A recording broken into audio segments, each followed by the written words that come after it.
O bate-papo no podcast, o Estado Play, é com um profissional que construiu uma carreira que atravessa o direito, gestão pública, educação e até o esporte. Eu recebo o advogado César Gazola, que vai nos mostrar como conhecimento e propósito podem transformar realidades. E, inclusive, também a gente vai falar sobre esse livro, Gestão Hospitalar, um olhar jurídico humanizado. Estou curiosa para saber o que ele traz aqui para a gente em relação a essa gestão hospitalar com um olhar clínico, jurídico, na verdade, humanizado. Seja bem-vindo, doutor, ao podcast Estado Play. Olá, obrigado, agradeço a todos. Espero que a gente possa desenvolver um tema e um bate-papo agradável para todos. Agora, antes de entrar nesse currículo recheado de conhecimento e busca, fora essa formalidade, o que te move na vida real, naquele dia a dia, esse propósito? Eu acredito nas pessoas, simplesmente isso. Eu acho que nós temos que construir um mundo melhor para as pessoas que vêm. Eu acho que o marco temporal para mim, na mudança da minha vida, foi o nascimento dos meus filhos. Eles me mostraram... Porque a gente, quando é jovem, a gente tem um intuito muito grande de construir, de mudar o mundo. E eu fiz isso durante a minha trajetória estudantil. Fui líder estudantil, presidente do DCE, centro acadêmico, união estudantil. Fiz tudo que eu podia para o estudante que eu representava. E aí chega um período que você perde um pouco o ânimo, porque o sistema é muito duro com você. E aí você fala, bom, agora eu vou cuidar das minhas coisas. E aí nasceu meus filhos e me deu um reânimo de voltar a construir coisas para a coletividade, porque... nós precisamos de gente boa e gente que faça esse país ser diferente. E quando você fala de coletividade, você não é só bacharel em direito, um advogado, você circulou em gestão pública também, trabalhou com esporte. Conta um pouquinho pra gente por que você escolheu direito e como você transitou e até assim, gestão pública, né? Quais foram os setores? Na verdade, a minha vida é construída, Deus encaminha meu processo. Eu nunca escolhi nada. Eu fui escolhido para fazer coisas. Mas você tem a vocação de coletividade, é uma vocação. Eu sempre falo o seguinte, que eu escuto frases que me deixam pensativos. Uma delas é assim, se você não passa por esse mundo e não deixa um legado para nada, você não fez nada. Você só construiu para você, você não construiu nada. Você tem que construir para o coletivo. Então acho que isso fez, as coisas foram acontecendo. O direito aconteceu, eu passei no vestibular e falei, vou fazer. Fui fazer direito, me apaixonei pela faculdade, pelos professores, por tudo que podia trazer para as pessoas, que eu podia ajudar as pessoas em algum momento. E aí foi trilhando caminhos. Aí eu fiz a gestão pública na Federal, aí eu fiz previdenciária, assistência social, aí eu fiz MBA em gestão hospitalar, eu comecei um doutorado de direito penal fora do país, que estou construindo ele ainda, que me trouxe grandes condições. Fui para a área pública, trabalhei no estado de Mato Grosso do Sul, contribuí para a parte de esporte. Eu acho que isso fez com que eu conhecesse e pudesse doar um pouquinho de mim para as pessoas. E não me arrependo nem um minuto, porque eu acho que quando a gente divide, a gente multiplica. Eu sempre falei assim, o que eu puder fazer para te ajudar, eu vou fazer, para atrapalhar nunca. Eu acho que nós precisamos de gente que comece a pensar que nós precisamos ter uma coletividade melhor. Não adianta só você estar bem. Se você faz o seu coletivo ficar bem, todos vão ficar muito melhores. Esse é o pensamento que eu tenho e é o que eu crio meus 4 filhos. O Matheus, Miguel, Cecília e Gabriela, eu crio no intuito de sempre dar o melhor para as pessoas e serem educados, respeitadores, naquele sistema que você e eu fomos criados, que funcionava extremamente bem, que tem a religião, que tem o respeito pelo mais velho, que meus filhos pedem benção para os mais velhos quando encontram, porque eu acho isso uma questão primordial. E nós perdemos uma coisa muito importante, que é ouvir o mais velho.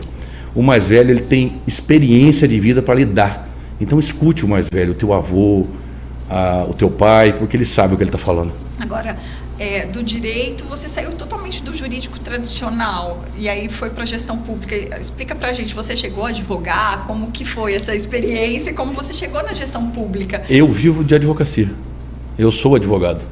Essas outras questões eu passei por elas, passei na gestão, quando eu estava na gestão eu só fiquei na gestão, porque era dedicação exclusiva.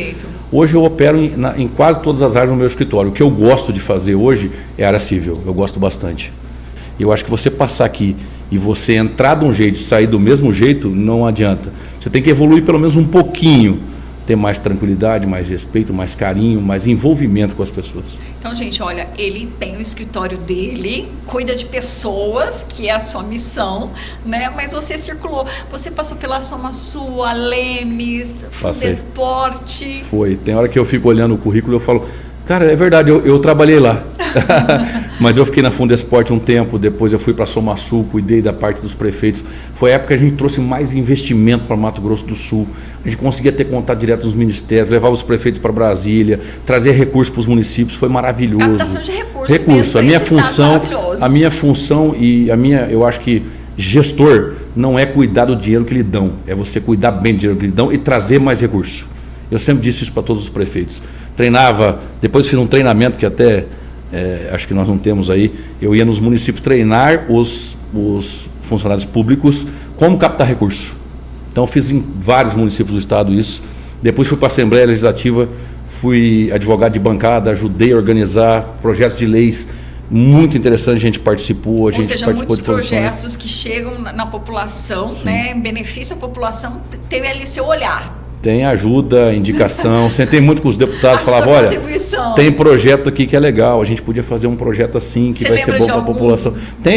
O Lair Tetila fez um projeto que é a Lei da Paz, que foi indicado por ele, que é um projeto excepcional, que é um dia de comemoração a você ter respeito ao próximo, a você cuidar do próximo, a você ter a paz mesmo de um ambiente. Eu achei muito legal, que é uma questão social muito interessante. Nós fizemos a lei do trote. Essa lei do trote é minha lei. Quando eu era estudante, entreguei para o deputado Arroio na época, ele fez, porque eu como estudante não tinha autonomia para apresentar projeto, quem apresenta o projeto é deputado. Conversei com o deputado Arroio na época, ele falou, eu faço projeto.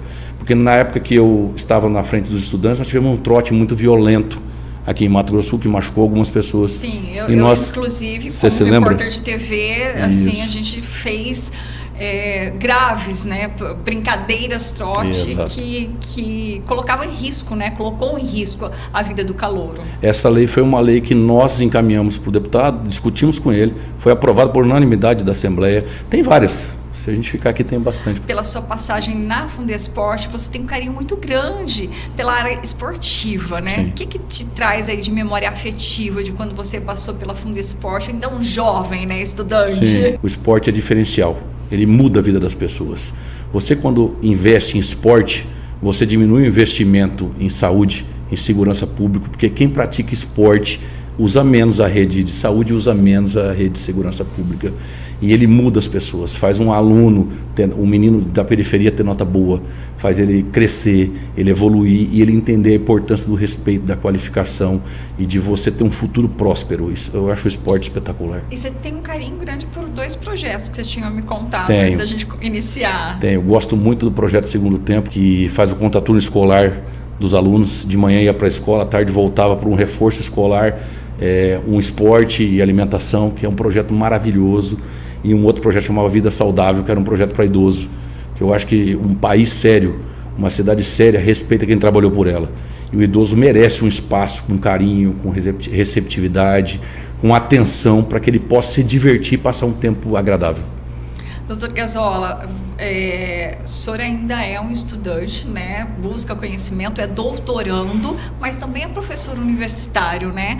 Como que é essa visão da educação, do ensino hoje em dia, nessa atualidade que a gente está tudo na palma da mão e tem que chamar atenção para sair da tela, e você falou inicialmente em relação à essência de educação, né? Do filho pedir bênção, agora é um choque de realidade de gerações aí, você que está em sala de aula também? Antigamente, não tão antigamente assim, no meu tempo de jovem, no seu tempo de jovem, para nós fazermos uma pesquisa, nós tínhamos que ir na biblioteca, não achava o livro, tinha que pesquisar com um amigo, demorava demais para você ter informação. Hoje você tem um instrumento maravilhoso na sua mão, que você tem qualquer informação de pronto. É uma fração de segundo, é impressionante. Você digita ali e chega a informação. O único cuidado que eu acho que você tem que ter é de qualificar a sua fonte. Muita fonte na internet, ela mente. Ela não relata a verdade. Então você tem que ter, buscar sites de confiança para que você tenha a informação correta. Referências biográficas, né? Exato. Eu acho que aí você consegue construir mais. Mas a educação, professor, é o amor da minha vida. Eu sempre fiz com o maior carinho da minha essência, porque quando eu fui entrar na faculdade para dar aula a primeira vez, foi feita uma seleção com 10 pessoas, tinha uma vaga. E aí o coordenador do curso falou assim, eu queria contratar uma mulher, não era um homem, mas a diferença da mulher para você, ela era 6, você era 9, eu não tinha como. Então eu fui voto vencido na banca, eu tive que lhe contratar. E foi uma escolha boa para a faculdade.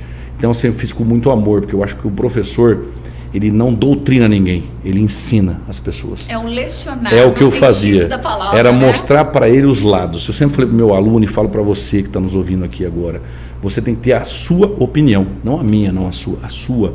Constrói a sua opinião, veja todos os lados e crie a sua opinião. Um dia que a gente tiver esse consenso, nós vamos ter uma população muito mais instruída e educada. E você deve ter aí uma dica para essa juventude, né?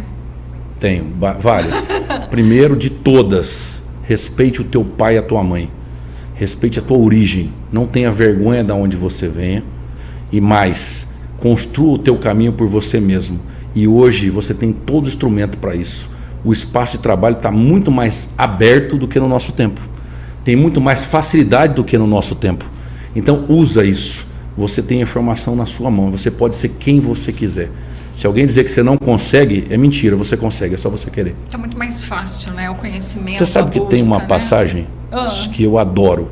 Eu contava isso sempre em sala de aula, que era a seguinte: tinha um formigueiro grande e tinha uma árvore maravilhosa de frutas. E as formigas tentavam subir, a árvore era muito grande, ventava muito, elas voavam.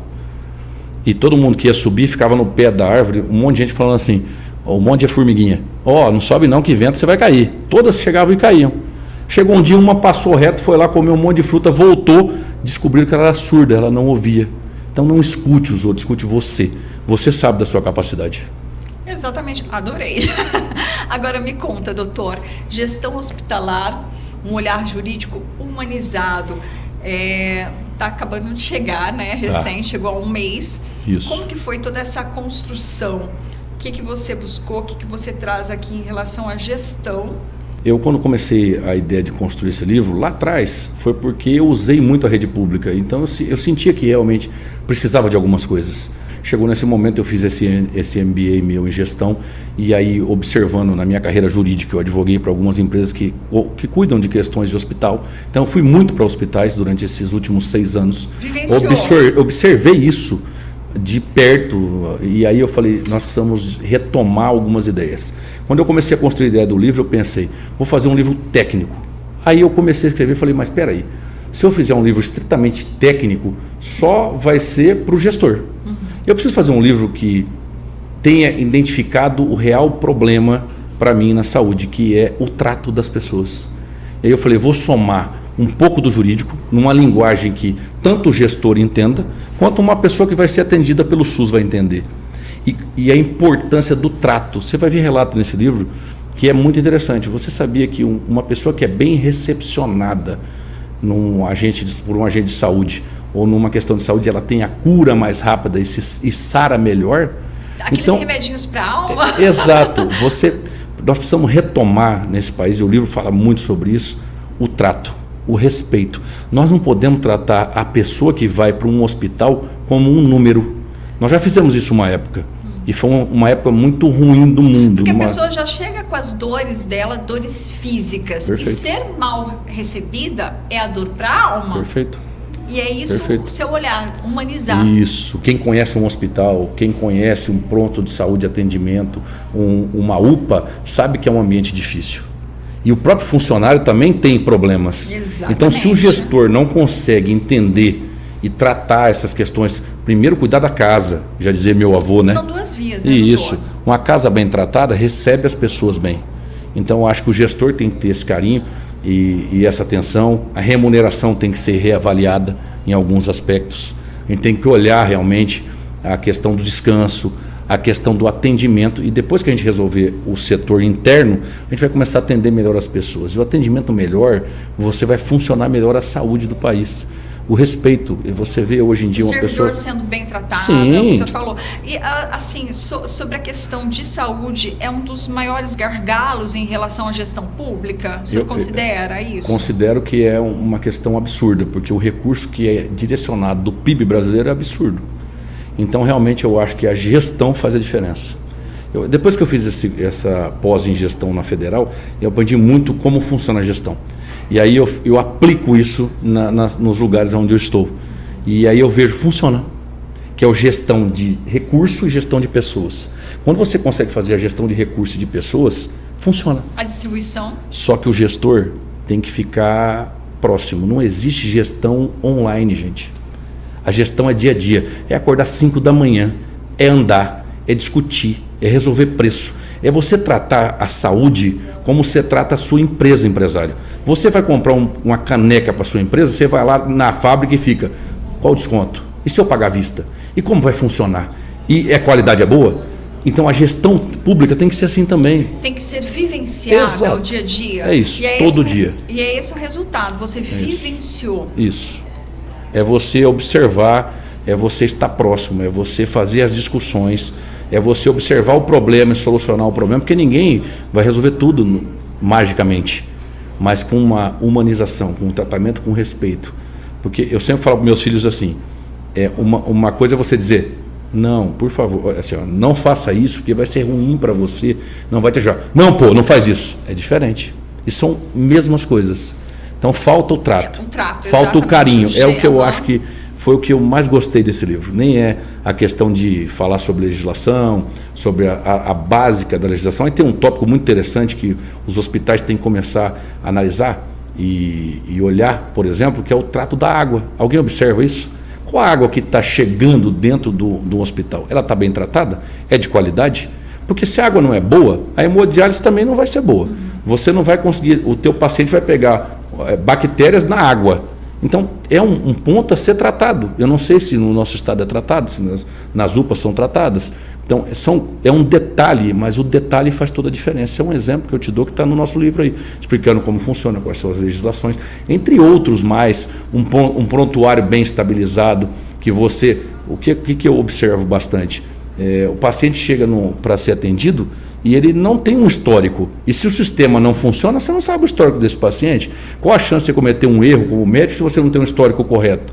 Maior. Se você tem um prontuário bem organizado, um sistema online bem filtrado. Então, se eu fui na UPA ontem, amanhã eu vou, e se for com outro médico, ele vai ter um prontuário que funciona, que está explicando para mim. Se eu tenho, por exemplo, uma alergia a um medicamento, nós tivemos um caso agora de uma criança que faleceu. Exatamente. Que me deixou muito triste, porque eu tenho 4 filhos. Qualquer coisa que vai em criança me deixa muito sensibilizado.